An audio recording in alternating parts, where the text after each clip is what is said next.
नमस्कार मित्रांनो, जय महाराष्ट्र. बोल रहा है बोल्ट मराठी न्यूज़ चैनल में तुमचं स्वागत आहे. बोले जी. धन्यवाद अध्यक्ष महोदय. आज मैं खुद को गौरवान्वित महसूस कर रहा हूं क्योंकि आज मैं एक ऐसे दस्तावेज पे अपनी बात रखने का मुझे सौभाग्य प्राप्त हुआ है जो हमारे लोकतंत्र की प्रेरणा है और हर भारतीय के जीवन का मार्गदर्शक तत्व भी है. अध्यक्ष महोदय, जब हमें आजादी मिली तब कई देशों ने हमारा मजाक उड़ाया था, हो क्या रहा है? लेकिन गर्व की बात है कि इतना खंडप्राय देश होने के बावजूद आज हम विश्व के सबसे बड़े लोकतंत्र के रूप में लगातार प्रगति की ऊंचाइयों को छू रहे हैं. और इसका एक प्रमुख कारण है संविधान, जो हमें व्यक्ति केंद्रित नहीं बल्कि राष्ट्र समर्पित होने की सीख देता है. अध्यक्ष महोदय, मैं उस महाराष्ट्र की भूमि से आता हूं जहां 350 साल पहले छत्रपति शिवाजी महाराज ने एक आदर्श प्रस्तापित किया था, रयतेच राज्य स्वराज्य. छत्रपति शिवाजी महाराज के स्वराज से ज्यादा वैभवशाली, ज्यादा बड़े कई साम्राज्य निर्माण हुए और हस्तगत भी हुए, लेकिन आज भी 350 साल बाद छत्रपति शिवाजी महाराज के स्वराज का नाम लिया तो हमारा भी सीना 56 इंच का होता है. और इसका कारण है छत्रपति शिवाजी महाराज के स्वराज को मिला नैतिक अधिष्ठान, और वही प्रेरणा संविधान में भी प्रतीत होती है. समता, बंधुता और स्वतंत्रता के नैतिक अधिष्ठान पर मानव का उत्थान और मानवता का कल्याण. और इसीलिए संविधान के निर्माण में योगदान देने वाले हर उस व्यक्ति के प्रति मैं कृतज्ञता व्यक्त करता हूं और उन्हें आदरपूर्वक नमन करता हूं. अध्यक्ष महोदय, जब हम अमृतकाल की बात करते हैं, जब अमृत की बात हो तो हलाहल की बात तो निकलती है, और जब हलाहल की बात निकले तो मंथन तो होना चाहिए. लेकिन मेरा ये मानना है कि इस मंथन में पुराने जख्मों को कुरेदने से अच्छा है कि वर्तमान का परीक्षण करे और भविष्य का अवलोकन करे. अध्यक्ष महोदय, संविधान ने संसद को संवैधानिक व्यवस्था में प्रमुख स्थान दिया है, लेकिन दुर्भाग्य की बात है कि कई बार हम संसद को राजनीतिक अखाड़े में बदला हुआ अनुभव करते हैं. व्यक्तिगत टिप्पणियां और नारेबाजी की वजह से कई बार संसद की कार्यवाही भी स्थगित करनी पड़ती है. किसी नेता का किसी पूंजीपति से क्या संबंध है, कौन नेता किसकी फ्लाइट में कहां गया, या किस विदेशी नेता ने किस नेता को डोनेशन दिया, इन बातों से हमें लगता है ये महत्वपूर्ण होना चाहिए कि हमारे देश के किसान की, नौजवान की, आम आदमी की आवाज यहां उठाई जाती है या नहीं, उसकी समस्या का यहां समाधान होता है या नहीं. अध्यक्ष महोदय, हम देशहित के मुद्दों पर चर्चा चाहते हैं, बहस चाहते हैं, ना कि राजनीतिक नारेबाजी. और ये सत्ता पक्ष हो या विपक्ष, दोनों को ध्यान में रखना चाहिए. अध्यक्ष महोदय, संविधान में सामाजिक, आर्थिक और राजनीतिक न्याय की बात की है. जब आर्थिक न्याय की बात हो तो हमें सोचना चाहिए कि क्या हम सही मायने में देश की जो सबसे बड़ी आबादी है उन किसानों को आर्थिक न्याय प्रदान कर सके. उनकी मेहनत का, उनकी फसल का क्या उन्हें सही दाम मिल पा रहा है. प्याज हो, सोयाबीन हो, दूध हो या कपास उत्पादक, किसी भी किसान से अगर आज हम पूछे कि वह आज की स्थिति में वो खेती आउट ऑफ चॉइस कर रहा है या आउट ऑफ कंपल्शन, ये तो मानना पड़ेगा, हर किसान को ये कहना पड़ेगा ये आउट ऑफ कंपल्शन उसे खेती करनी पड़ रही है, क्योंकि उसके पास दूसरा कोई चारा नहीं है, रोजगार का दूसरा कोई जरिया नहीं है. सरकार किसान सम्मान जैसी योजनाएं तो लाती है, लेकिन किसान का असली सम्मान तभी होगा जब उसकी फसल को सही दाम मिलेगा. किसानों के हित में देश की इंपोर्ट और एक्सपोर्ट पॉलिसीज बनाई जाएंगी. जो आर्थिक न्याय की बात किसानों को लागू होती है, वही बात देश के नौजवानों को भी लागू होती है. संविधान में गरिमापूर्ण जीवन की बात की गई है, लेकिन हर इंटरव्यू की लाइन में खड़े हुए नौजवान युवकों की भीड़ देखे या प्यून की नौकरी के लिए पीएचडी के छात्र कतार में खड़े देखे तो हम ये सोचने पर मजबूर हो जाते हैं कि क्या देश के भविष्य को हम गरिमापूर्ण जीवन दे रहे हैं, क्या उनकी शिक्षा के अनुसार उन्हें आर्थिक न्याय दे पा रहे हैं. अध्यक्ष महोदय, जब सरकार कहती है कि वो 80 करोड़ देशवासियों को मुफ्त में राशन देती है, इसके अभिनंदन के साथ ही हमें अंतर्मुख होकर यह भी विचार करना होगा कि आजादी के 75 वर्षों बाद भी अगर 80 करोड़ देशवासियों को मुफ्त में राशन देना पड़े तो क्या यह उपलब्धि है या विफलता. क्योंकि जनता मुफ्त का राशन नहीं बल्कि हक का रोजगार मांग रही है, और मुफ्त के राशन से गरिमा नहीं बढ़ती, हक के सम्मानजनक कमाई से बढ़ती है. अध्यक्ष महोदय, जब सामाजिक न्याय की बात आती है तो हमें ध्यान रखना चाहिए कि हमारा धार्मिक ग्रंथ चाहे जो भी हो, वो गीता हो, बाइबल हो, कुरान शरीफ हो या गुरु ग्रंथ साहिब हो, उसे हमें दिल में रखना जरूर है, लेकिन दिमाग में सबसे पवित्र राष्ट्रीय ग्रंथ संविधान को रखना होगा. हिंदू, मुसलमान, सिख, ईसाई कोई भी हो, वो दहलीज के अंदर, लेकिन दहलीज के बाहर कदम रखते ही उसे सिर्फ और सिर्फ भारतीय बनना होगा. तभी तो संविधान के धर्म निरपेक्षता के तत्व का सम्मान होगा. किसी मस्जिद के नीचे क्या है या मंदिर के पीछे क्या है, इस चर्चा में जाने वाला न्यायपालिका, मीडिया तथा सरकार का वक्त अगर राष्ट्र निर्माण और देशवासियों की प्राथमिकता के लिए सदुपयोग में लाया जाएगा तो इसमें देश का हित होगा। अध्यक्ष महोदय, हमारा संविधान हमें असहमति की भी अनुमति देता है, लेकिन वर्तमान में कुछ तत्व सरकार से असहमति रखने वालों को देशद्रोही करार देने लगते हैं। अध्यक्ष महोदय, क्या ये असहमति के तत्व का सम्मान है?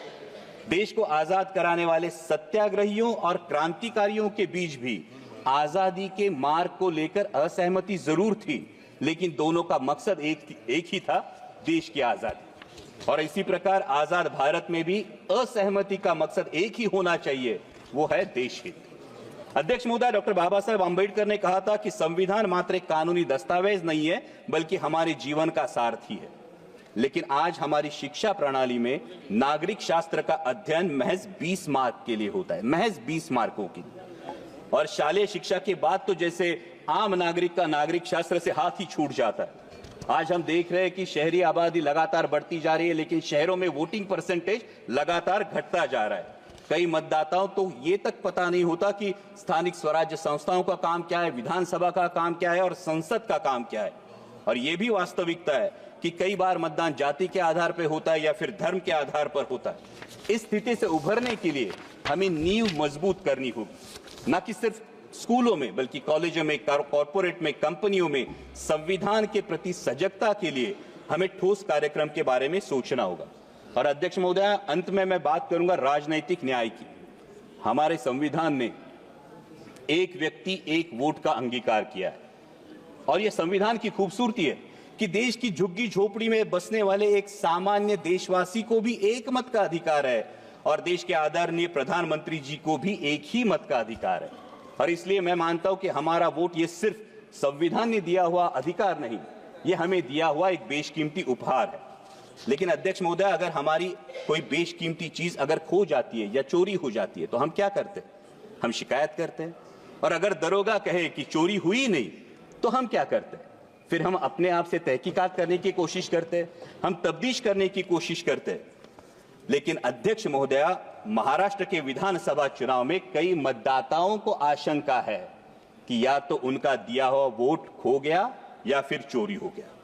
लेकिन दरोगा ने कहा ऐसा कुछ नहीं हुआ।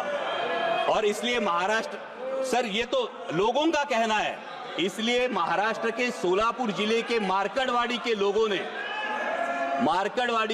ने बैलेट पेपर पर यह जानने की कोशिश की कि उनका मत गया कहां, लेकिन प्रशासन ने इस पर रोक लगा दी। इन्होंने, मैं ये डिस्क्लेमर ही देता हूं, मैं ईवीएम से आया हूं, लेकिन जिन मतदाताओं की ये आशंका है उन मतदाताओं की बात यहां रखना मैं समझता हूं मेरा कर्तव्य है। ना उन्होंने इलेक्शन पे अविश्वास दिखाया था, ना उनको फैसले पे आपत्ति थी, क्योंकि वहां पे तो उम्मीदवार जीत के आया है। फिर भी लोग जानना चाहते हैं वोट कहां गया, खो गया या चोरी हो गया। लेकिन उन्हें ये करने से मना करना, क्या ये राजनीतिक अधिकार है? अध्यक्ष महोदय, लोकतंत्र में चुनाव प्रक्रिया की बहुत अहम प्रक्रिया है। और महाराष्ट्र में विधानसभा चुनाव के बाद, जैसा मैंने कहा, मैं चुन के आया हूं ईवीएम पे, लेकिन मतदाताओं में एक संभ्रम है, एक असमंजस है और कई सारे संदेह, कई सारी आशंका है।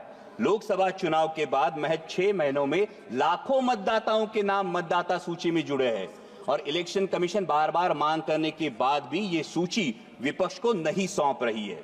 उसी के साथ में जो सुप्रीम कोर्ट की गाइडलाइंस थी, जो 5% वीवीपैट कंट्रोल यूनिट और बैलेट यूनिट का वेरिफिकेशन होना था, ये सुप्रीम कोर्ट के गाइडलाइन के बावजूद अचानक इलेक्शन कमीशन ने नई एसओपी जारी की है, जिसमें ये वेरिफिकेशन नहीं होगा, बल्कि पूरी मेमोरी बर्न करके सिर्फ उसमें मॉक पोल कराया जाएगा। तो इससे असमंजस और भी बढ़ जाता है। हमारी मराठी में कहावत है, कर नाही त्याला डर कशाला, कुछ किया ही नहीं तो डरते क्यों, हाथ कंगन को आरसी क्या। और इसलिए अध्यक्ष महोदया, ये शंका उत्पन्न होती है, क्या कुछ छुपाने की कोशिश हो रही है? क्या दाल में कुछ काला है या पूरी दाल ही काली है? अध्यक्ष महोदय, लोकतंत्र की मजबूती के लिए जनता का, ये हम और उनकी बात नहीं है, सत्ता पक्ष विपक्ष की बात नहीं है अध्यक्ष महोदया, लेकिन लोकतंत्र मजबूत रहने के लिए जनता का चुनावी प्रक्रिया पर विश्वास कायम रहना बहुत जरूरी है। और चुनाव आयोग का गठन ही फ्री और फेयर इलेक्शन के लिए हुआ है। इसलिए आपके माध्यम से मेरी दरखास्त है कि 5% ईवीएम में मॉक पोल की जगह वोट वेरिफिकेशन कराया जाए और साथ ही में चुनाव प्रक्रिया में अधिक पारदर्शिता लाने के लिए ईवीएम का लॉग डेटा उम्मीदवारों को दिया जाए। अध्यक्ष महोदय, ये तो मानना पड़ेगा कि अध्यक्ष महोदय, ये तो मानना पड़ेगा कि चुनाव आयोग मतदाताओं की सुविधाओं के लिए हमेशा जागरूक रहता है, लेकिन जैसे रेस्टोरेंट में जाने के बाद हमारे पास विकल्प होता है कि हमें नॉनवेज खाना है या वेज खाना है, तो मतदाताओं के पास विकल्प क्यों नहीं? उन्हें मतदान बैलेट पेपर से करना है या ईवीएम से करना है? जिसका बैलेट पेपर पर विश्वास हो वो बैलेट पेपर से मतदान करे, जिसका ईवीएम पर विश्वास हो वो ईवीएम पर मतदान करे। ये अवसर है अध्यक्ष महोदय, देश के विश्व के सबसे बड़े लोकतंत्र के पास एक अवसर है कि अमृत काल में माननीय प्रधानमंत्री जी के नेतृत्व में एक ऐसी व्यवस्था बने कि पूरे देश में मतदाता को पता चले कि उसका वोट गया कहां है, तभी तो लोकतंत्र मजबूत होगा। और अंत में इतना ही कहूंगा अध्यक्ष महोदय, राष्ट्र प्रथम के साथ स्वतंत्रता प्रथम, समानता प्रथम, बंधुता प्रथम और धर्मनिरपेक्षता प्रथम का अगर हमारे जीवन में अंगीकार हो तो वर्तमान में संविधान का सम्मान और बढ़ेगा और भविष्य में हमारा लोकतांत्रिक गणराज्य विश्व की महाशक्ति बनकर उभरेगा। और इसीलिए छोड़ो कल की बातें, कल की बात पुरानी, नए दौर में लिखेंगे मिलकर नई कहानी, हम हिंदुस्तानी। जय हिंद।